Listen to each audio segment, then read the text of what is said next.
Hi friends, మీరు చూస్తున్న కాయలు మీరు గుర్తుపట్టండి. ఇవి ఏంటివో మీకే తెలుస్తుంది. ఇది బత్తాయి తోటలో మేము చిన్నప్పుడు ఈ కాయల్ని తెంపుకొని వినాయక చవితి వస్తుందంటే ఇక ఆ పండగకు పులిహోర చేసేది ఈ కాయలు. వీటిని జంబుర కాయలు అంటారు. మీ దగ్గర ఉన్నట్లయితే ఈ కాయల్లో పులుపుదనం ఎక్కువ ఉంటుంది. ఈ కాయలు మనకు పులిహోరకు చాలా అన్నం కలవటానికి మంచిగా దోహదపడుతుంది. ఈ జంబూర అంటుతోటే ఈ బత్తాయి చెట్లని అంటుకడతారు. బత్తాయి తోటలో ఉన్న మీరు చూడాలి.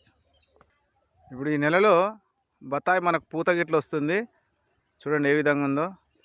అదేవిధంగా గడ్డి చూడండి బాగా లేచింది. ఈ కాలం వల్ల పాములు ఉంటే జర జాగ్రత్తగా ఉండాలి. ఈ పూత ఇట్లా వచ్చింది. ఇది కత్తెర పూత.